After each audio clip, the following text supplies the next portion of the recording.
para canalización subterránea. Este es un cable de una línea aérea de distribución. Traten de doblarlo, por favor. Imposible. Y este, para que te vean, son los cables que usa Transelec, ¿no? Son 4 tipos de tamaño, y ahí, por favor, está el tema de la topología y está el tema relacionado, ¿cierto?, con básicamente la cantidad, ¿cierto?, de hebras y tamaño. Fíjense que acá, si ustedes ven los tamaños que aparecen en el conductor, en el cable de la línea aérea aparece en milímetros cuadrados. Ese aparece en MSM, ¿no? Y Transelec trabaja con MSM. Entonces acá, ¿cuál es el tema? Hola, buen día.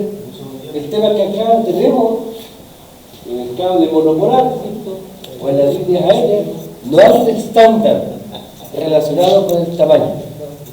Ahora, si ustedes ven este cable monopolar y se dan cuenta de la rigidez del conductor, indudablemente que el tema de las curvaturas es una cuestión ya no eléctrica, es casi mecánica. Este cable es protegido, pero no aislado. No aislado. Entonces el tema es protegido para que yo pueda acercar los conductores y que pueda hacer una cruceta más corta. Pero si tú lo tocas, como tienes ninguna certeza de que no vas a recibir, desafortunadamente, un golpe eléctrico. Sí, una vez se cayó un árbol en la línea de Tanahuillín, y el pino está sobre la línea, porque es compacto con este cable, el conductor, y sonaba Claro que desafortunadamente no tiene una rigidez eléctrica. Fíjate que la protección eléctrica tendría que tener varias capas. Sí, claro. Entonces el tema, lo que yo les quiero plantear con eso, es que con esta mirada, es que cuando yo les hablo de que este cable tripolar es poco frecuente, es porque en realidad hacer el tendido de ese conductor es casi una obra de arte, sobre todo por el tema, ¿cierto?, de las curvaturas asociadas. Entonces acá, nosotros finalmente, ¿qué hacemos? Nos encontramos, ¿cierto?, normalmente en el 99% de los casos, siempre con cables monopolares. Y aquí también, otra cosa importante, cuando nosotros trabajamos con cable monopolar, hay que hacer, en algún instante, hay que tomar el terminal, el conductor, y conectarlo a una vara. Y por tanto ahí estamos obligados a hacer una mufa, que es una suerte, ¿cierto?, de adaptación desde el cable del conductor hacia, ¿cierto?, un terminal que permite hacer la unión eléctrica. Y por tanto también ahí tenemos un temazo con el tema de la mufa.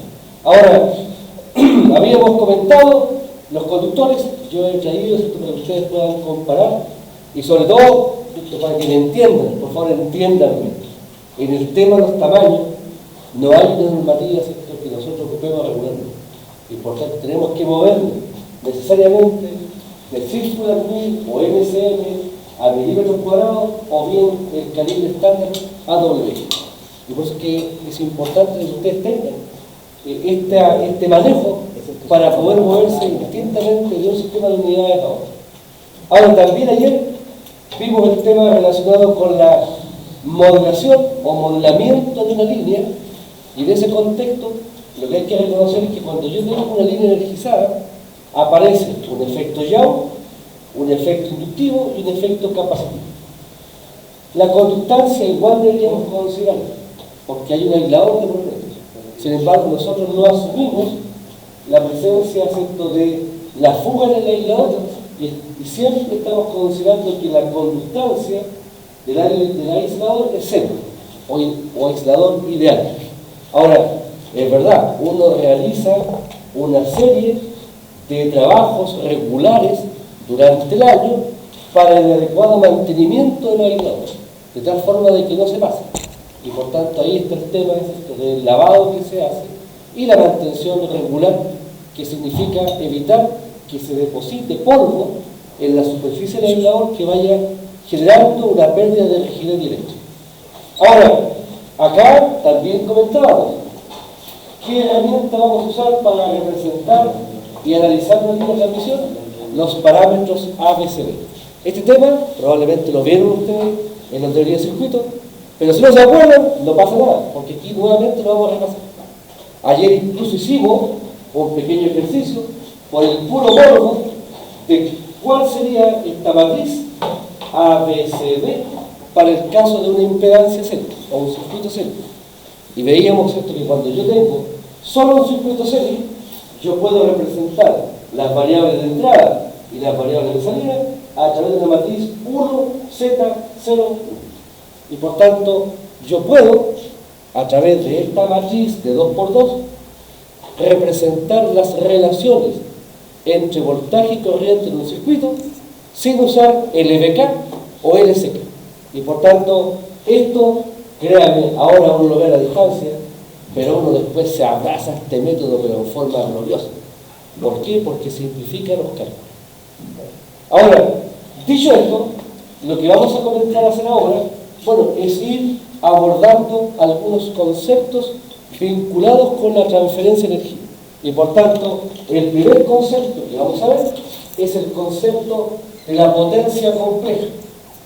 La potencia compleja, recordemos, es raíz de 3, P por I, P fasor, I fasor conjugado, o también es la potencia activa más la potencia reactiva.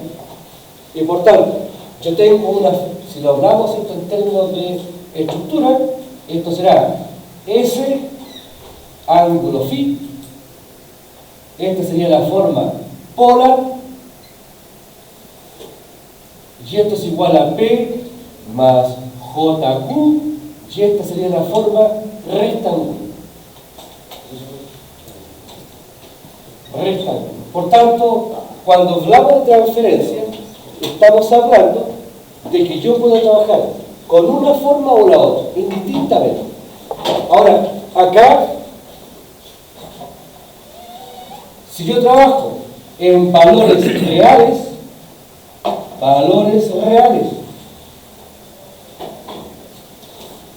entonces la potencia compleja yo la represento como raíz 3 P por I conjugado. Esto está, por ejemplo, en MVA, esto está en kilovolt y esto está en amperes. Por dar una unidad, podrían ser volt, kiloamperes, kVA, pero es una unidad medible de potencia. Ahora, si trabajo por unidad,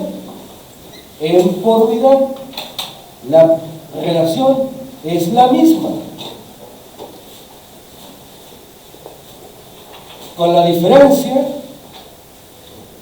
de que ahora no aparece la raíz, porque vimos esto ayer, que cuando trabajo por unidad, la raíz de 3 desaparece. Y por tanto, nosotros, basado en la ley del mínimo esfuerzo, vamos a trabajar en por unidad porque nos olvidamos de esto. El raíz de 3 de repente nos origina algunos incordios. Cuando va, cuando no va, es como la raíz de 2. Y por tanto, la idea es ir tratando de plantear una formulación que sea más cómoda. Ahora, dicho esto, lo primero que vamos a establecer es lo que se llama transferencia de potencia.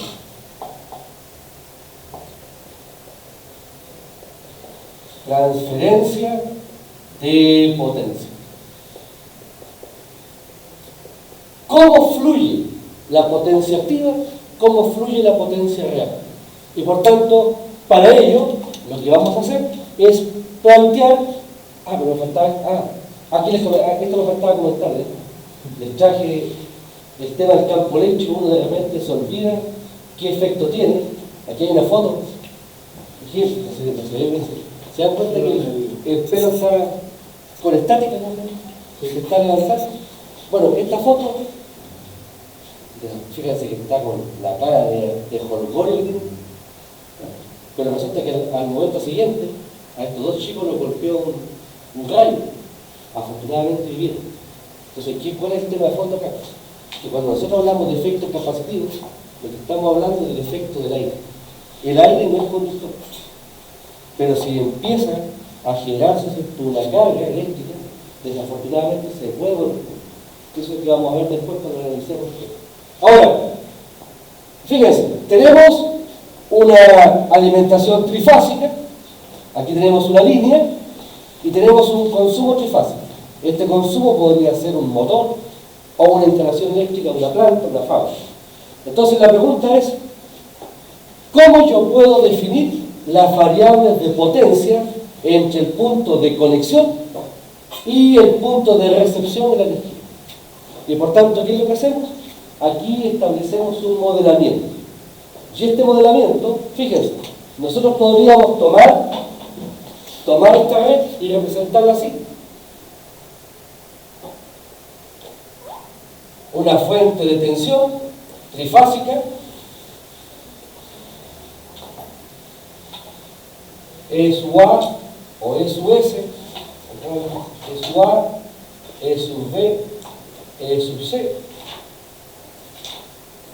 Aquí tendríamos la línea,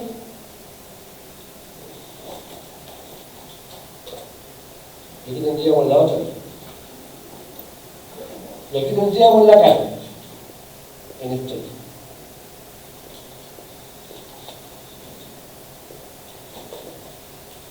Y ese sería el modelo trifásico del diagrama esquemático que está indicado. Aquí tengo la tensión, aquí tengo la impedancia de la línea, y aquí tengo la Z de la carga. ZZ. Entonces, cuando yo energizo este circuito, se establecen corrientes.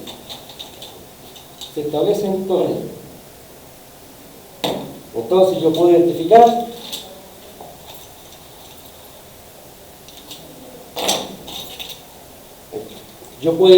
la corriente en la fase A,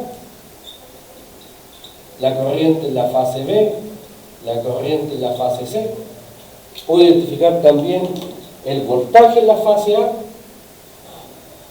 el voltaje en la fase B, y el voltaje en la fase C. Y por tanto puedo plantear un circuito trifásico. Pero si es equilibrado, la corriente en la fase A, en la B y en la C es la misma, pero desfasada 120 grados. Y por tanto, ¿qué es lo que hacemos nosotros? Planteamos la conexión del neutro. ¿Y ahora qué hago? Yo tomo solamente un circuito, una fase. Me abstraigo de la parte trifásica y por tanto de aquí paso a este circuito.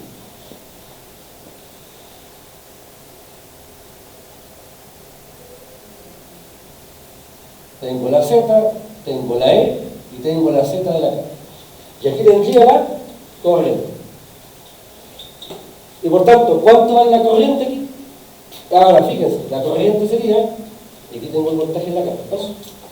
Tengo el voltaje en la carga, B de la carga, y por tanto aquí lo que yo digo es que la corriente será la tensión partido por la Z de la carga más la Z de la línea.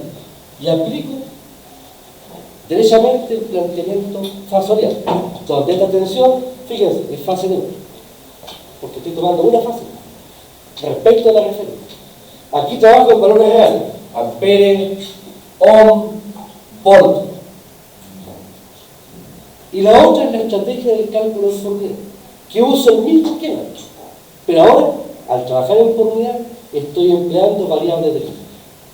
Y por tanto, red trifásica, red monofásica equivalente, y aquí tengo la red en por unidad equivalente. Como trabajo en por unidad, si uso valores base trifásicos, entonces estoy usando un modelo similar al modelo por fase, pero donde aquí estoy trabajando en tanto por unidad. Y esa es la gran ventaja. La ventaja del cálculo en por unidad es que me permite aplicar toda la teoría que yo ya sabía, pero ahora la aplico en la red trifásica directamente. Ahora, de acuerdo a esto, fíjense, en este circuito tengo la carga, tengo la fuente. Aquí estoy representando a través de un circuito monofásico equivalente el comportamiento trifásico de la fuente. Si pensamos que la carga, fíjense, la carga, ¿qué pide? Una potencia activa más una potencia reactiva. Esa es la potencia que pide la carga. La línea, ¿qué pide? La línea no pide nada, pero ella consume. Y por tanto hay una potencia activa de pérdidas y una potencia reactiva de pérdidas. Y por tanto, la fuente, ¿qué debe entregar entonces? debe entregar la potencia que pide la carga, más la potencia de pérdidas, más J, la potencia reactiva de la carga, más la potencia reactiva de la carga. Y por tanto lo que vemos acá es que cuando yo tengo una red donde hay elementos que transfieren energía, como el caso de un conductor eléctrico, el conductor me pide un peaje para transferir esa potencia.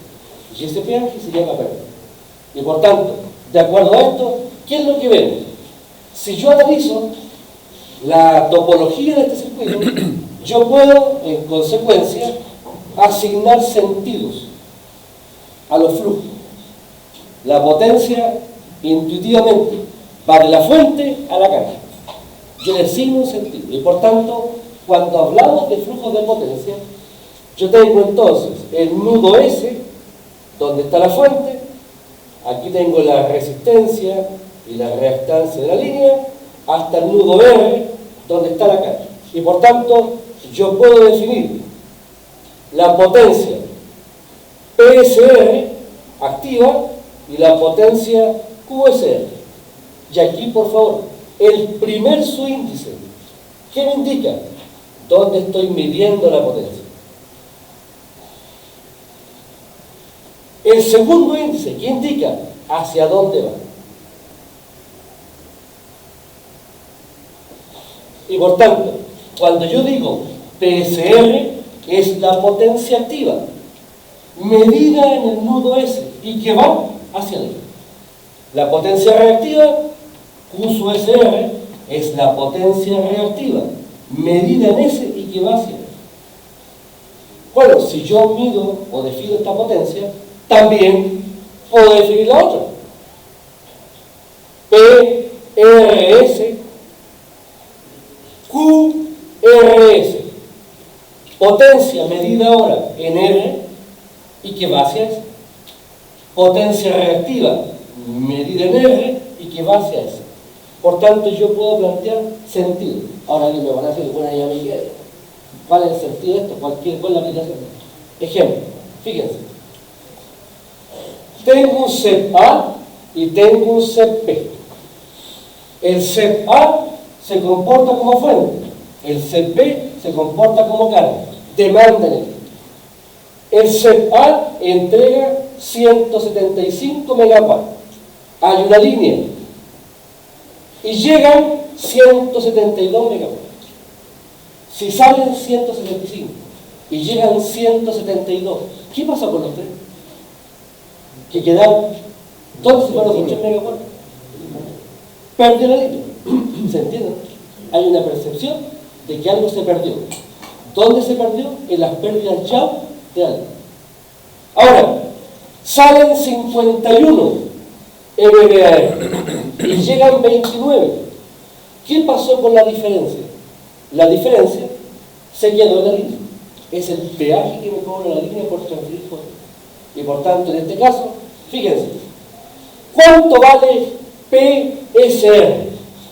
La potencia activa, medida en S y que va hacia R. Medida en S y que va hacia R. 175 megawatts. ¿Cuál es la potencia reactiva? QSR. Potencia reactiva, medida en S y que va hacia R. 51 megawatts. Y por tanto, aquí fíjense, la potencia en este caso, SR, es más 175. ¿Qué significa el más? Que el sentido es estructural. Ahora, la potencia reactiva, QSR, es más 51 MVA. Vamos al otro lado. ¿Cuánto vale la potencia R? Es la potencia activa medida aquí y que va hacia allá. Fíjense que la potencia va hacia allá la activa. Está llegando. Cuando en un circuito usted en malla, la corriente le daba negativa, ¿cómo interpretaban eso? De que el sentido no vuelve. Y por tanto aquí, a partir de esta percepción de sentido de flujo, la potencia RS es menos el sentido del opuesto, 170. El menos me está indicando que la potencia no va de RS, sino que está llegando. En la potencia reactiva, RS. Potencia reactiva medida aquí y que va hacia allá. No, la potencia no va hacia allá, está llegando. Y por tanto, en ese contexto me da menos 29 MVA. Por tanto, si yo defino estos sentidos del flujo y sumo,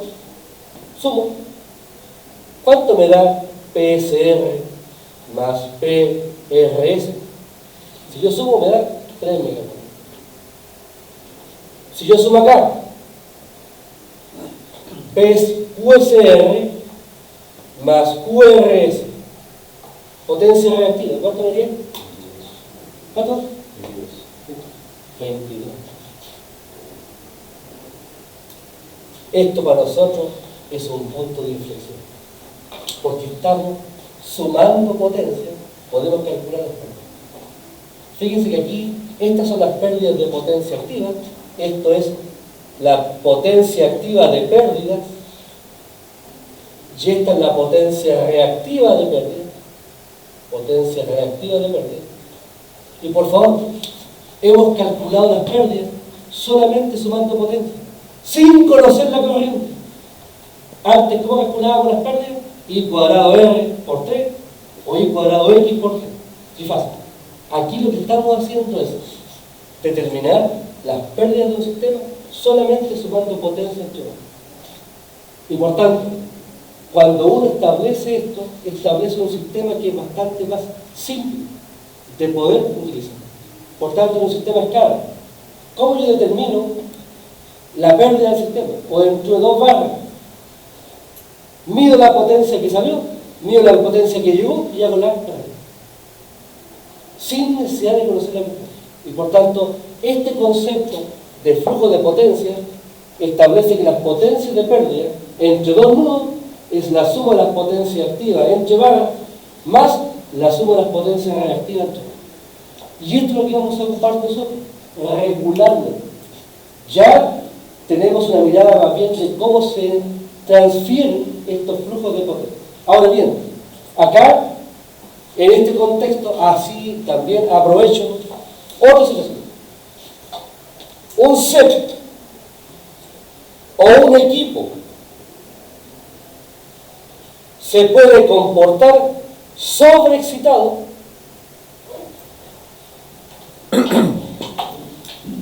o subexcitado.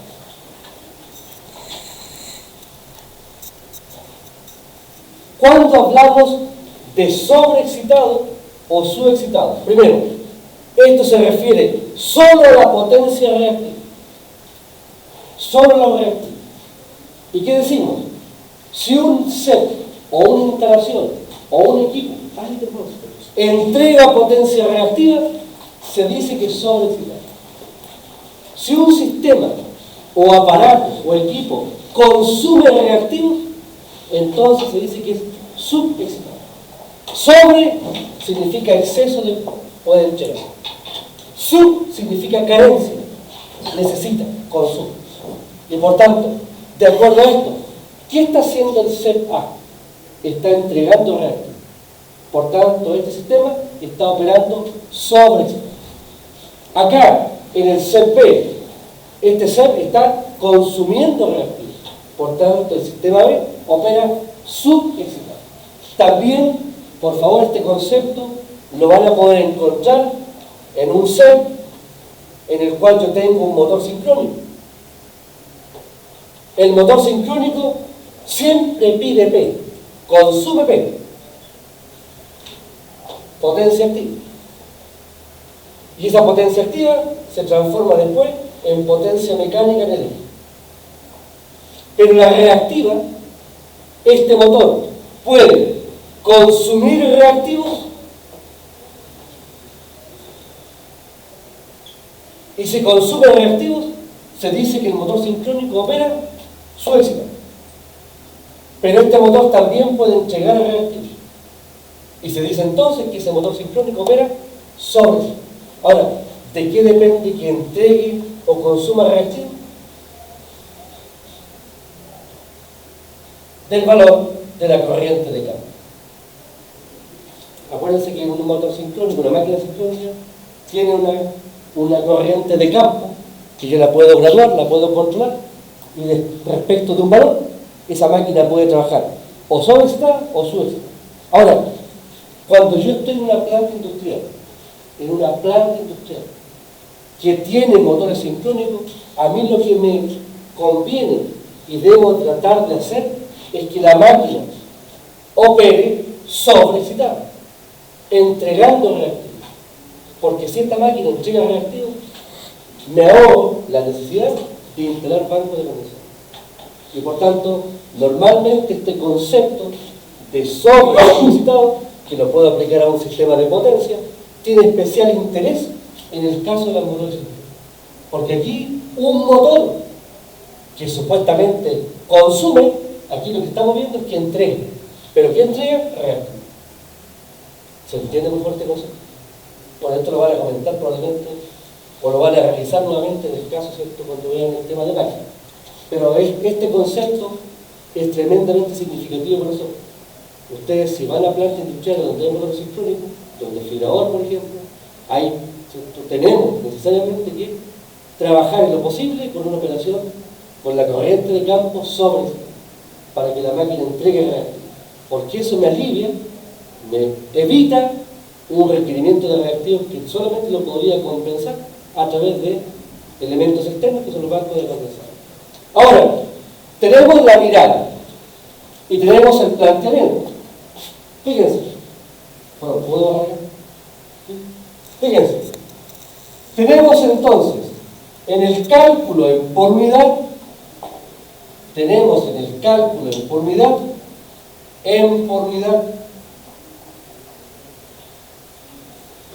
yo digo, la potencia en por unidad es igual al voltaje en por unidad por la corriente conjugada en por unidad.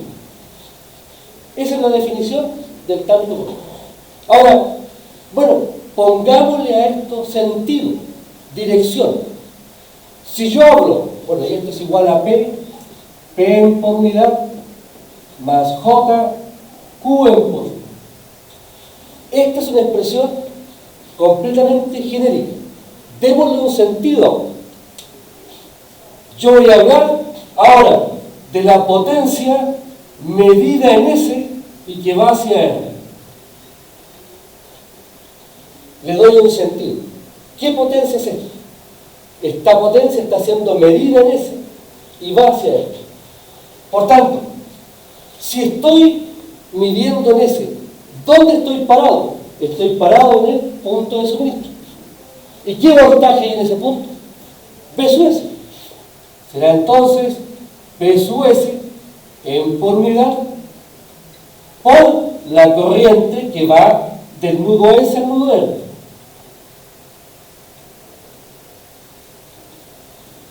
Y esto será igual, siguiendo la misma nomenclatura, PSR en por unidad más JQSR en por unidad. Y por tanto, la expresión general yo la puedo llevar ahora a una expresión donde le asigno un sentido a los flujos de potencia. Lo mismo puedo hacer para potencia RS. Si digo RS, ¿dónde estoy ubicado? ¿Dónde estoy parado? En el nudo R. Y por tanto, de acuerdo a esto, será P sub R, porque ahí en el nudo R el voltaje P sub R, por la corriente RS conjugada en por unidad. Y esto es igual a P RS en por unidad más JQRS en por unidad. ¿Por qué estamos planteando esto? Porque a partir de esta formulación y de estos flujos de potencia, yo puedo obtener una expresión analítica que me permite calcular la potencia total y las potencias activas y reactivas. Fíjense, notemos. Dos puntos. la potencia SR es igual a P sub S por I sub SR. ¿Cuánto es la corriente que va entre dos nudos aplicando LBK por un lado, aplicando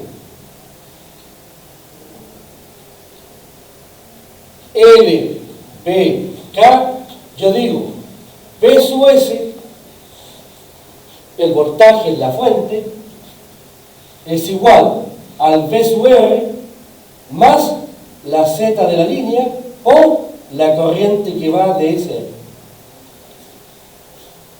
Si aplico LBK a este circuito, este voltaje será igual al voltaje acá, menos la caída de tensión de la impedancia. Y la corriente estoy asignándola de SR. Por tanto, ¿de acuerdo? Fíjense, ¿cuánto vale la corriente entonces SR? Si despejo la corriente, será igual a V sub S menos V sub R partido por la impedancia de la línea. La corriente entre dos nudos es la diferencia de potencial partido por la impedancia de los dos nudos. Tenemos entonces esto. Tomo esta corriente y la reemplazo. Me queda entonces aplicar. ¿Alguien se opone correcto? Entonces, fíjense, ¿de acuerdo? Tenemos que la potencia SR será igual al V sub S por, reemplazo ahora, P sub S menos P sub R partido por la Z de la línea, R más JX conjunto. He aplicado LBK, he calculado la corriente, y esta corriente voy y la reemplazo en esta expresión.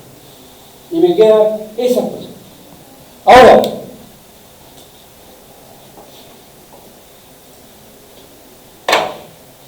si A y B son polares, es decir, tienen módulo y fase, entonces, ¿qué digo yo? A más menos B conjugado es lo mismo que A conjugado más menos B conjugado. La suma o la resta de dos conjugados es el conjugado de los dos. Y por tanto, se expresa eso. Ahora, A partido por B conjugado es igual a A conjugado dividido por B conjugado. Por tanto, ¿qué será esto entonces? De acuerdo a aplicando esta regla, la potencia SR será igual a P sub S por, paréntesis, este conjugado ahora lo incorpora acá y me queda P sub S conjugado menos P sub R conjugado dividido por el conjugado. ¿Qué hace el conjugado si yo tengo C más JB conjugado, un rectangular? ¿Qué hace el conjugado de un rectangular? C menos JB. Le cambia el signo a la parte imaginaria. Y por tanto me queda R menos JB. ¿Me siguen los cambios? Vuelvo rápido. ¿No? Ya. Entonces, fíjense, hemos llegado a esta expresión. ¿Qué hago ahora? Bueno, multiplico. La potencia SR será igual a V sub S por P sub S conjugado menos P sub S por P sub R conjugado dividido por R menos JX. ¿Qué hago yo? Entonces, fíjense, sea, dos puntos, P sub S. Este es un polar. Módulo, ángulo de la fase. Y si tengo B sub S, B sub R entonces será módulo con ángulo de la fase. El polar se representa a través de un módulo y una fase. Ahora, de acuerdo a esto, ¿cuánto vale P sub S por P sub S conjugado? Voy a reemplazar. Esto es módulo, ángulo. Esto es módulo, ángulo.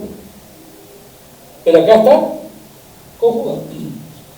Si yo tengo A, ángulo phi, y lo conjugo, ¿qué hace el conjugado en un polar? Mantiene el ángulo, mantiene el módulo y cambia el signo al ángulo. En un rectangular le cambia el signo a la parte imaginaria. En un polar le cambia el signo a la fase. Y por tanto, esto aquí será igual a B sub S, ángulo teta S, por B sub S, ángulo de menos teta S. Para multiplicar dos polares, ¿cómo se hace? Se multiplican los módulos y se suma la fase. Y por tanto me queda B sub S cuadrado, ángulo de teta S menos teta S. Y esto me queda B sub S cuadrado. Por tanto, ¿cuánto vale B sub S por B sub S conjugado? Será igual a B sub S cuadrado. Y me queda entonces que la potencia SR será igual a B sub S cuadrado menos B sub S por B sub R conjugado partido por R menos JX. Ya tengo un término menos. Sigamos.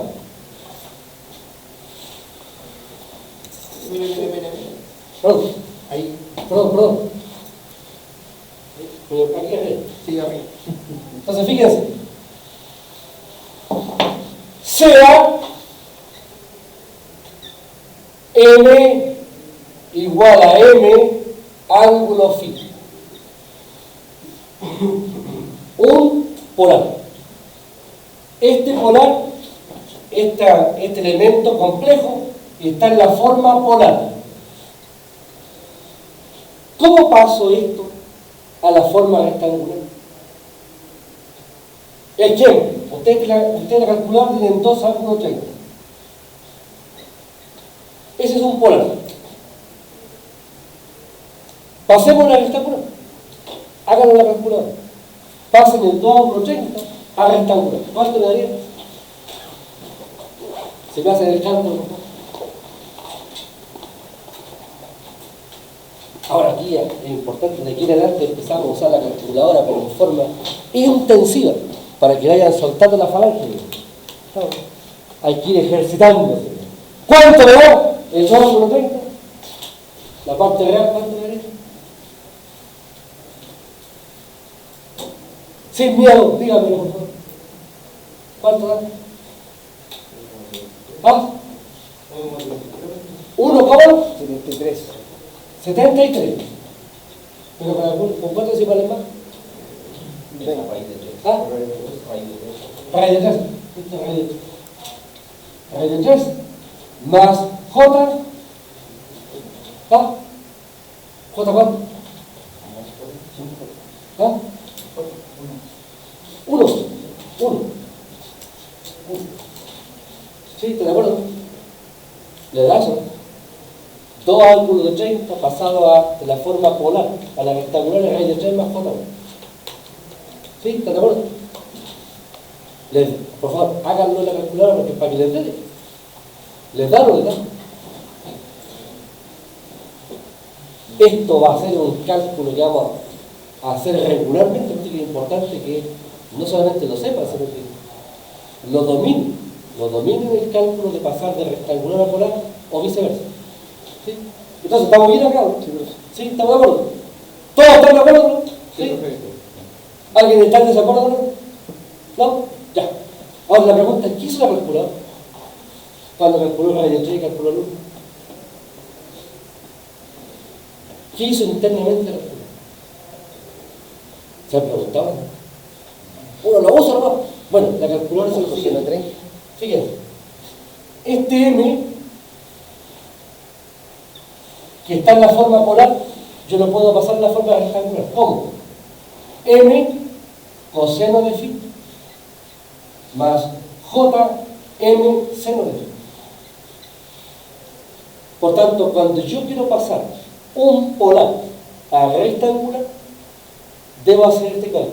Para la parte real, M coseno de phi, la parte imaginaria, M seno de phi. De hecho, antes, suena feo decirlo, pero antiguamente las calculadoras que yo usaba no tenían el paso de rectangular a polar. Y por tanto había que hacerlo en las usadas antiguas. Bueno, entonces acá, fíjense, de acuerdo a esto, con este concepto, veamos ese término. B sub S, B sub S, B sub R conjugado. Este será B sub S ángulo de teta S por B sub R ángulo de teta R conjugado. ¿Qué hace el conjugado en un polar? Cambia el signo de la fase. Y me queda entonces B sub S ángulo teta S por B sub R ángulo de menos teta R. ¿Cómo se multiplican dos polares? Se multiplica el ángulo, el módulo y se suma la fase. Me queda entonces B sub S, B sub R ángulo de teta S menos teta R. Este es el M.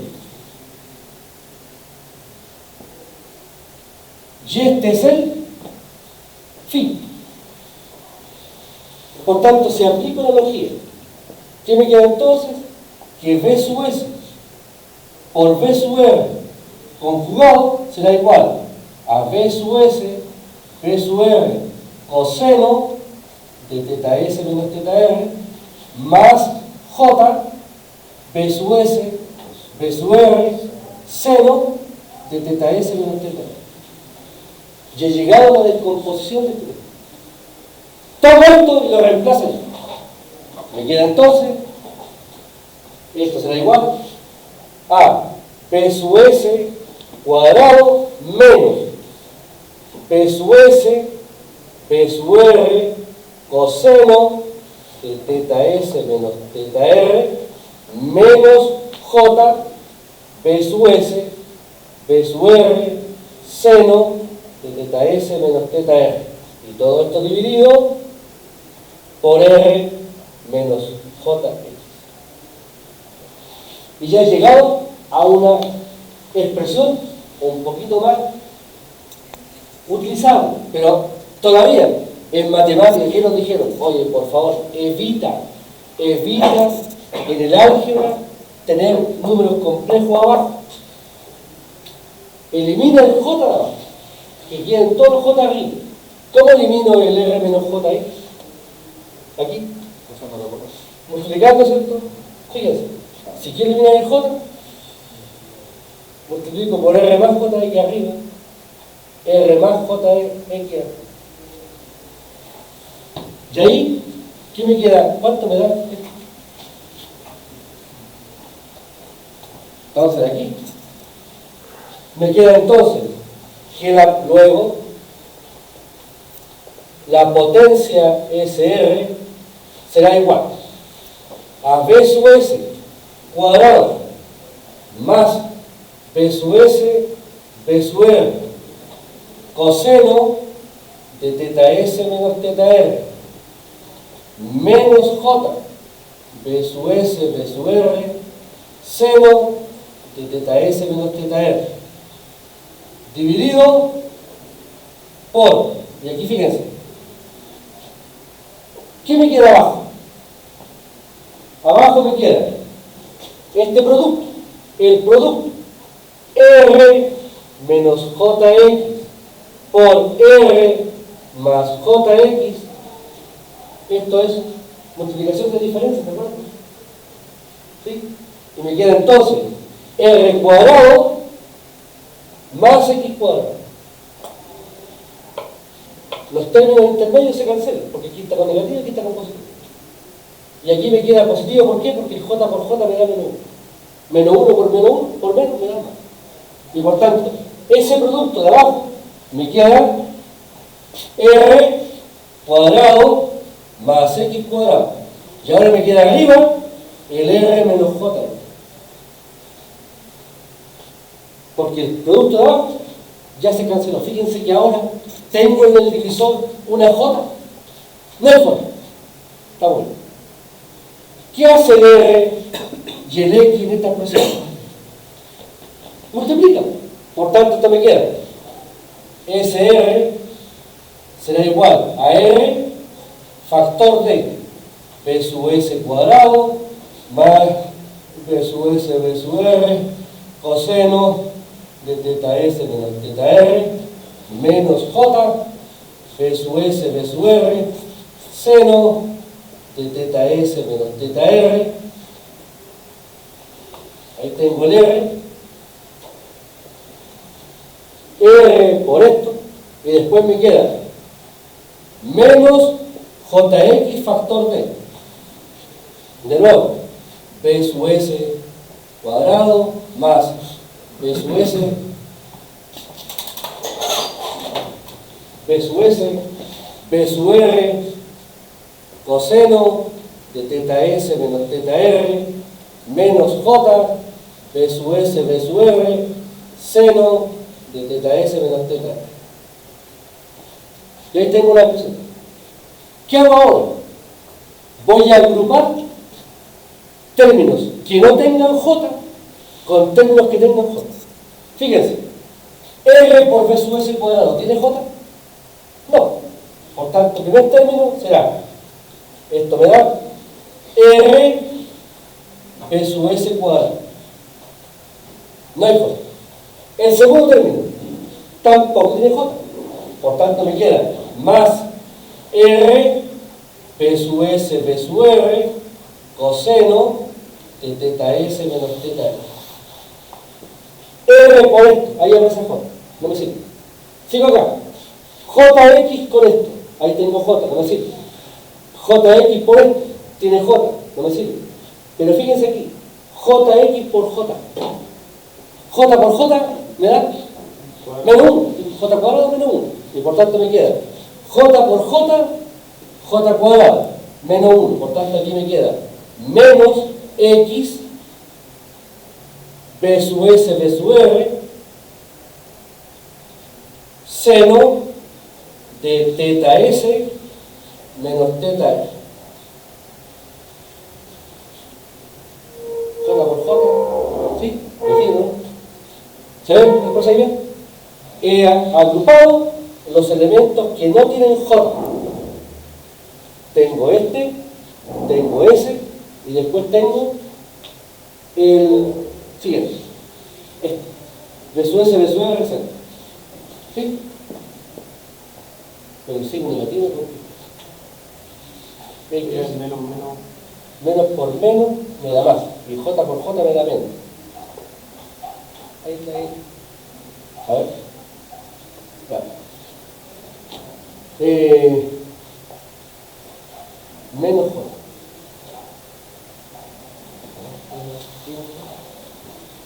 Menos J. B sub S, B sub R. Y eso me da R más J. R más J. Ahí. ¿Seguimos bien? ¿Ah? Ahí de vuelta, bueno, dice la hora. ¿Aquí? Sí. BS cuadrado menos BS coseno del ángulo y más J BS seno del ángulo. ¿Este? Sí, en ambos. Y allá, por ejemplo, los dos son ahí positivo y negativo, que es negativo, negativo. B sub S. Negativo. Negativo. Ah, aquí es negativo entonces. Esto va negativo. A ver. Me perdí, no. Es B sub S menos. Aquí es negativo.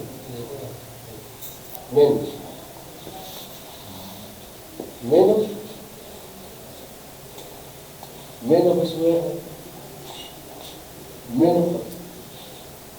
Menos. Ahí. Eso. Y acá sería entonces, esto sería menos. Ahí. Y acá sería menos. Ahí. ¿Sí? Menos. Y por tanto, ¿qué me queda? Esto me queda R B sub S menos R B sub S B sub R. Y aquí me quedaría el X. X B sub S B sub R negativo, me quedaría negativo. ¿Sí? Dale. J por J, menos 1. Menos también otra más. Aquí en sí no está complicado. La reflexión B sub S. Hasta aquí vamos bien. Es la diferencia, la impedancia. Diferencia, aquí estamos bien. Después multiplico. Estamos bien aquí. Después hago el cambio de los polares y aquí estamos bien. Después, el término que está arriba lo reemplacé y me queda esto. Este valor que está en la forma polar lo descompongo en la forma rectangular. Por tanto, está bien. Y después multiplico el R por R menos JX, R más JX y me queda R cuadrado. Y por tanto está bien. Seguimos. Luego, aquí hicimos el desarrollo. Está el desarrollo de esto. Esto es J, esto está bien. Y ahora, ¿qué hicimos? La potencia. B sub S cuadrado menos B sub S, B sub R coseno, menos J, B sub S, B sub R seno.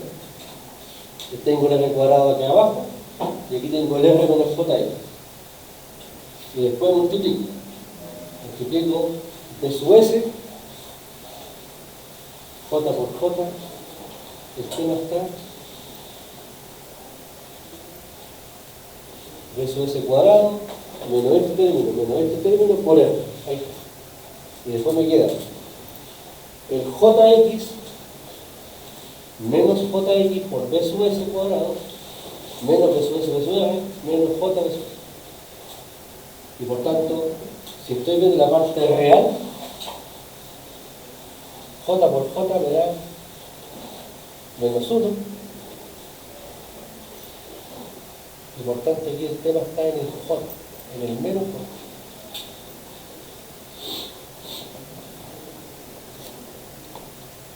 Hay un signo que nos está complicando. Siempre hay un signo que nos complica. A ver.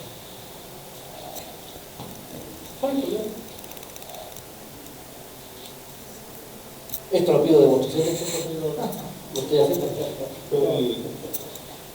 A ver.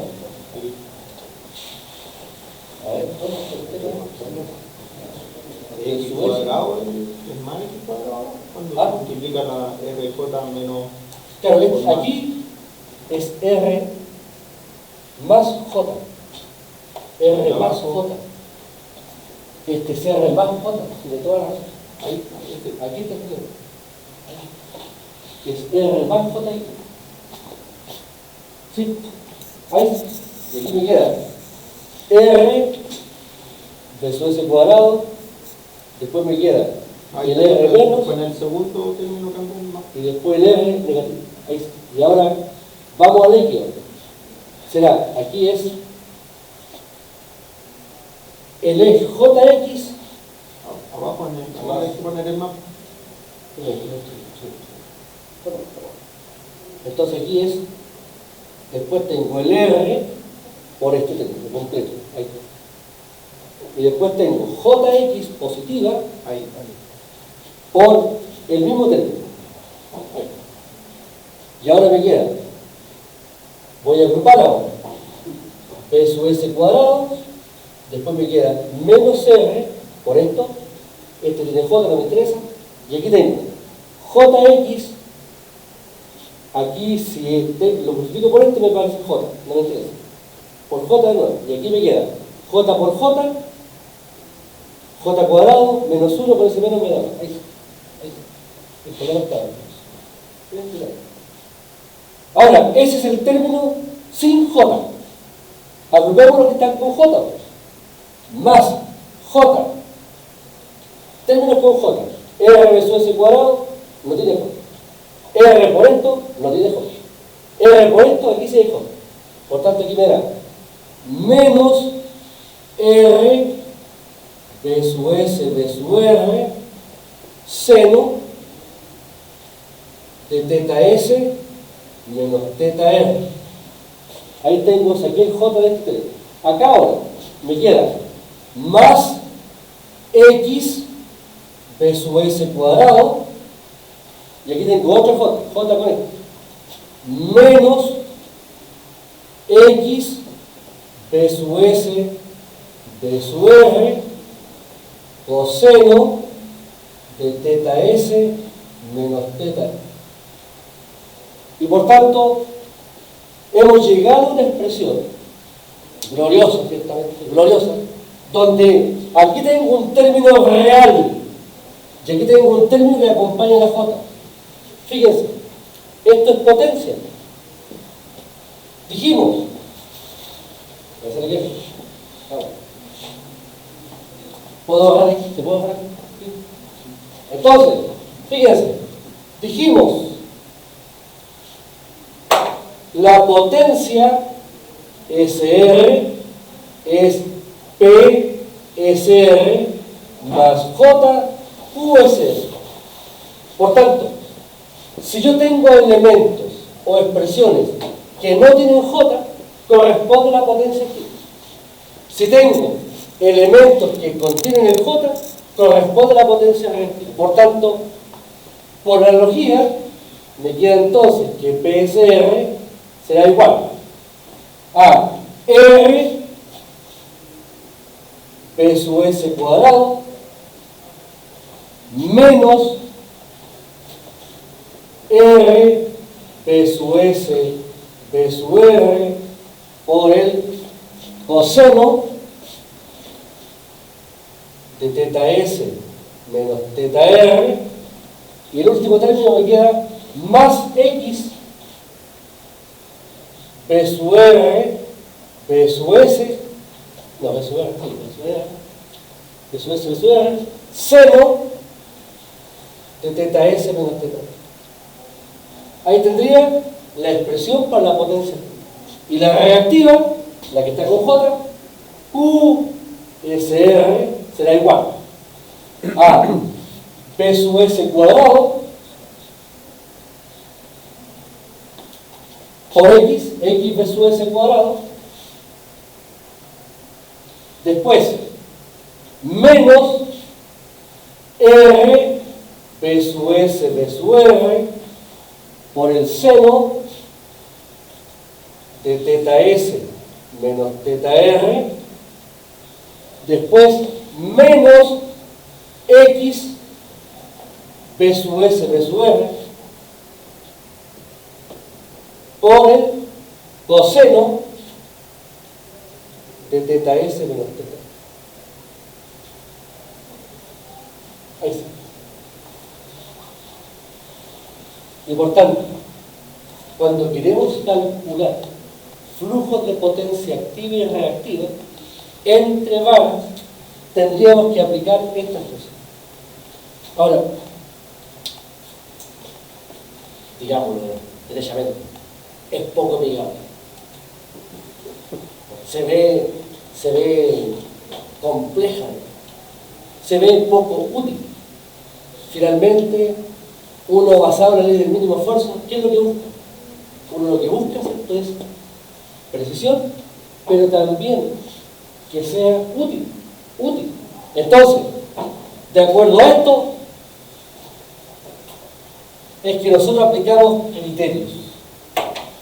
Y aquí establecemos los criterios, ¿no? Para un set en MT y AT en media y alta tensión, la reactancia es mucho mayor que la resistencia.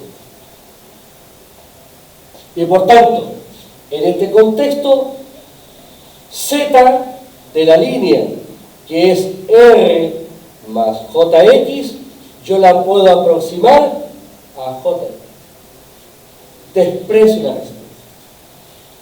No es que la resistencia no exista, pero su valor comparativo con la reactancia no tiene impacto. Y por tanto, fíjense, si en esta expresión despreciamos la resistencia,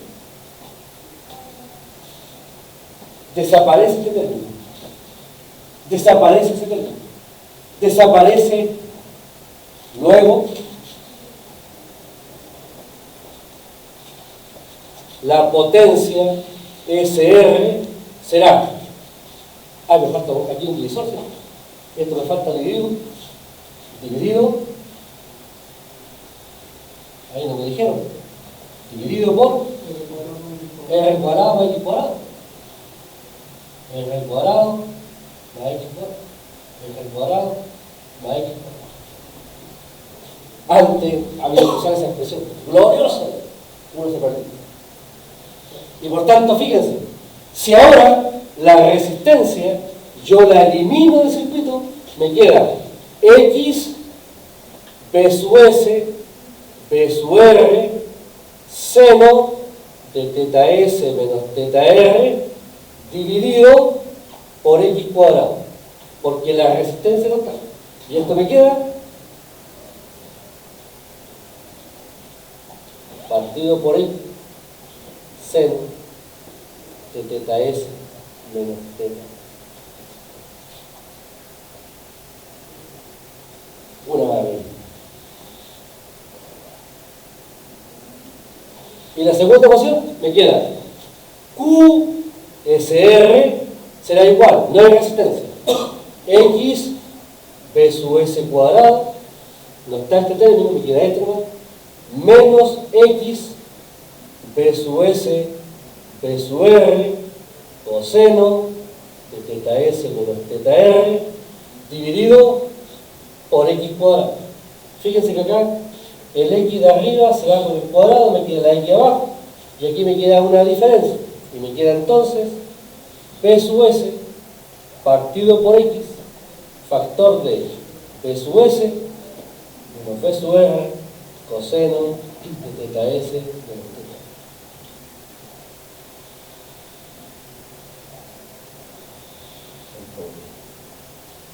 Y por tanto, notemos, por favor, hemos pasado de este chorizo de ecuación, poco amigable, poco cercana, poco empática, a una expresión de potencia activa y reactiva bastante más. Ahora, dicho esto, de acuerdo a esto, ¿puedo borrar esta parte? Luego, fíjense, yo digo entonces que la potencia transferida entre S y R será igual al producto de los voltajes partido por la reactancia que hay entre los nudos por la función seno de la diferencia angular. Esto está por mí. Y la potencia reactiva entre los nudos es B sub S partido por la reactancia entre los nudos, factor de B sub S menos B sub R coseno de teta S menos teta. En polvo. Ahora, ¿qué pasa si la potencia es al revés? Si ahora es RS, cámbianos su índice. Y me queda la potencia RS será igual a B sub R, B sub S, partido por la reactancia entre R y S, seno de θr menos θs, y la potencia reactiva entre el R y el S será V sub R partido por la reactancia entre las barras, factor de V sub R menos V sub R, ¿sí? Menos V sub S, coseno de θr menos θs. La expresión es la misma, lo que cambia son los suyos. Esto es el ABC de un electro, estas dos expresiones, porque definen todo el contexto de operación de un sistema de potencia. Ahora bien, ahí está el desarrollo. Antes la hacía, fíjense, ahí está el desarrollo. La expresión general. ¿Y quién decía yo en la clase? Por favor, demostrar. Eso. ¿Lo habrían podido demostrar? Entonces yo lo que les pido, por favor, háganlo, desarrollen. Van a ir soltando las falanges, ¿no? Para que vayan, ¿cierto?, elaborando la expresión. Ahora bien, estas son las expresiones finales. Que le damos aquí, yo le he puesto. Ahora, en esta expresión, por favor, en esta fórmula, basada en la ley del mínimo esfuerzo, a esta diferencia angular, yo le llamo θ S, la diferencia entre los ejes, una forma de nomenclatura final. Y aquí podemos hacer gárgaras por esto. Fíjense, por favor, gárgaras, porque aparecen un montón de fundamentos propios. ¿Puedo bajar? ¿Alguien supone que va a bajar? Fíjense. Espera, sacar una foto. Por supuesto. Entonces aquí lo que les pido, por favor, háganlo, desarrollenlo, disfrútenlo. Porque acá, bueno, aquí yo explicaba el paso final ahí, chas, y llegaba. Pero pasar de aquí a acá, ustedes se han dado cuenta que hay un glorioso desarrollo matemático. Ahora, es un desarrollo matemático empleando descomposiciones rectangulares y polares. Tampoco es que tengamos que elaborar una gran matemática, pero aquí sí es importante entender que, fíjense, quedamos pegados un par de minutos en el signo. Ahora, ese par de minutos en la pizarra, si uno se lo pega en la prueba, uno ya parte negado y se anula. Entonces ese es el tema que hay que tratar de evitar, y para eso lo que tenemos que hacer, ¿cierto?, es de reproducir los distintos análisis que hay. ¿Lo puedo? Sí. Entonces, fíjense por favor, tengo un set A, tengo el suministro, aquí tengo la impedancia de una línea, tengo el receptor y tengo la instalación P. Aquí tengo el voltaje en el suministro, aquí tengo el voltaje en el receptor.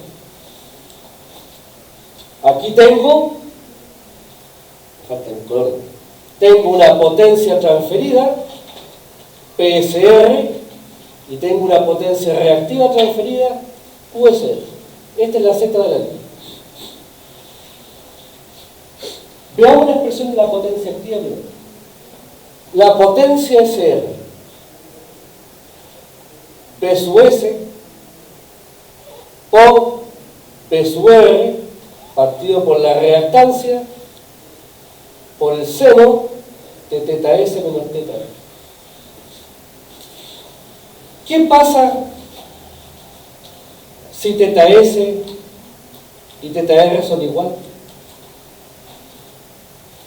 La red está energizada, pero no hay desfase entre los voltajes. El voltaje y las tensiones son el mismo. Si θS y θR son iguales, esto me da 0. 0 de 0 me da 0. Y por tanto, ¿cuánto es la potencia? 0. En consecuencia, para que exista flujo de potencia, para que se transfiera energía en un sistema, tiene que haber un desbalance o un desfase entre voltajes. Si no hay desfase, no hay transferencia, aunque la red esté energizada. Esta condición establece entonces que la potencia activa transferida a cero. Ahora,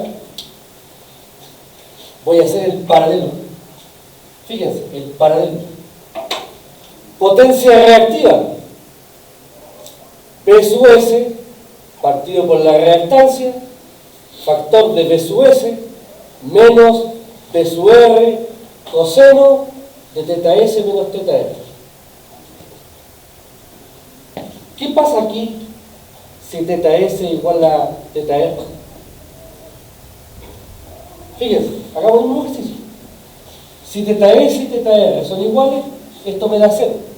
El coseno de 0 me da 1. Y por tanto aquí me queda P sub S partido por X, factor de P sub S menos P sub R. Es decir,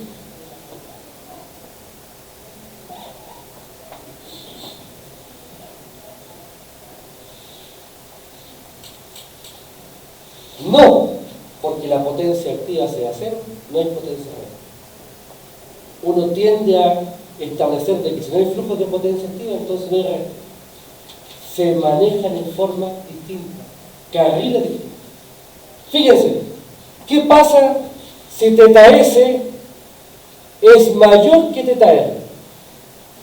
Este ángulo es mayor, me queda aquí un ángulo positivo. Si el ángulo es positivo, el seno del ángulo es positivo. Y por tanto aquí, la potencia CR es mayor que 0. Pero el proceso sería al revés.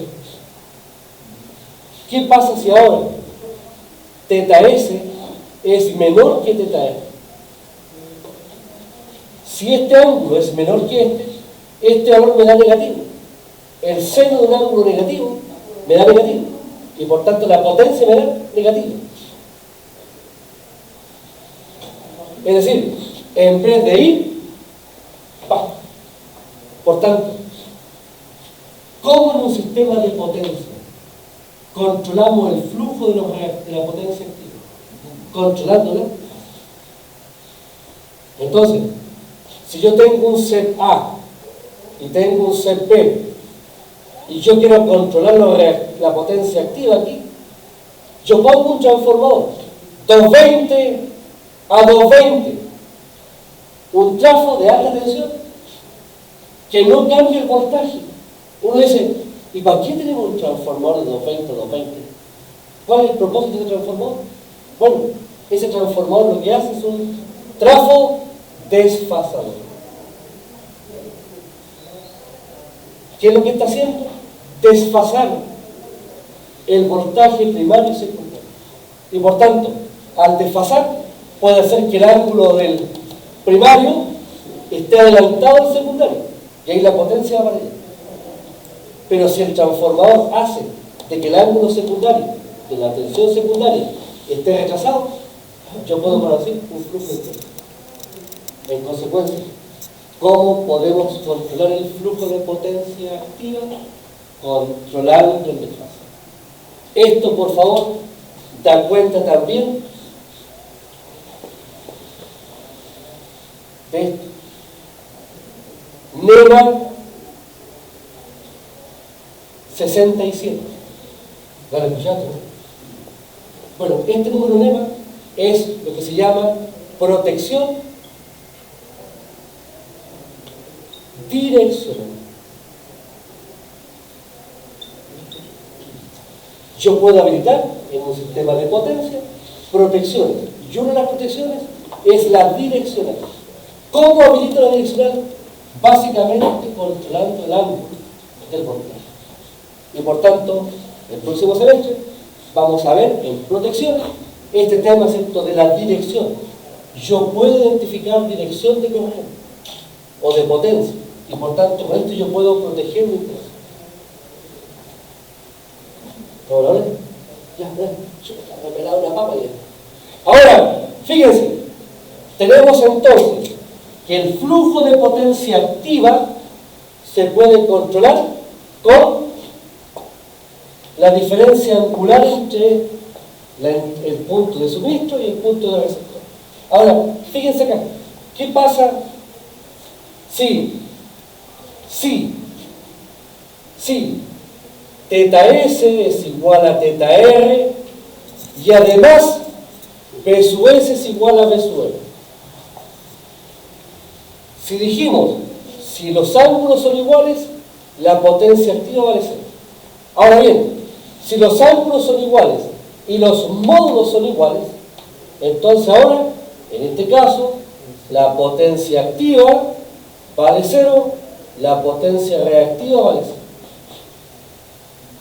Por tanto, cuando no hay transferencia de potencia entre dos nudos, cuando la diferencia angular es 0 y además las tensiones son iguales entre los dos, o no hay diferencia de potencia. ¿Y esto qué significa en la práctica? Por favor, nosotros usamos mucho la palabra instalación eléctrica o ser en vacío. Cuando un sistema está en vacío, cuando está energizado, no hay transferencia de potencia. Y aquí está energizado. Lo que pasa es que los dos voltajes son exactamente iguales.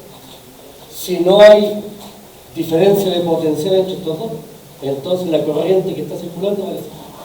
Y por tanto, tenemos flujos de potencia entre nudos a través de estas dos expresiones y tenemos operaciones vacíos, que significa en la práctica que se puede dar que la transferencia de potencia activa y reactiva sea exactamente 0. Y por tanto, no porque el sistema esté energizado, necesariamente hay transferencia de potencia. Para que haya transferencia de potencia, necesariamente tiene que haber una diferencia de potencia. Ahora, nosotros vamos en el tema, en la primera parte del curso, vamos a usar persistentemente estas expresiones. Ahora, por favor, ¿cuándo puedo usar estas expresiones? Cuando yo he despreciado la resistencia. ¿Cuándo no puedo usarlas? Cuando hay resistencia. ¿Dónde está la resistencia? ¿Dónde es importante la resistencia? La resistencia es mayor que la reactancia en baja tensión. Por tanto, si yo quiero hacer evaluar una instalación en baja tensión, ahí no puedo despreciar la resistencia, porque la resistencia es más grande que la reactancia. Pero en media y alta, yo puedo razonablemente bien emplear estas expresiones para poder evaluar el comportamiento de la instalación. Por tanto, dentro de los cálculos que vamos a hacer, una de las cosas que me interesa especialmente es que ustedes puedan obtener fluidez en lo que tiene relación con el cálculo de flujos de potencia. Ahora, la expresión matemática, si ustedes ven plan A, plan B, el plan B es mucho más accesible desde la mirada del y los procedimientos numéricos. Ahora, ¿qué es lo importante, por favor? Aquí, lo vamos a ver después, ser cuidadosos. Estos valores están en por unidad. Y otro aspecto importante del uso de la calculadora es ser cuidadosos en trabajar con grados y no radianes, que realmente también nos puede crear mal alguna experiencia ingrata. Ahora, tenemos en consecuencia la transferencia de potencia. Estamos en la hora. ¿Ah? 23. O sea, ¿a qué tenemos clase? Tienes que avisarlo, por favor. Si yo sigo aquí, me das las 12. Estamos. Entonces, por favor, desarrollen esto, hagan esta demostración desde la hoja de plan, para que vayan adquiriendo la destreza respecto, ¿cierto?, de la analítica. ¿Sí? Bien, muy amable, gracias. Nos vemos el lunes. Si el lunes tenemos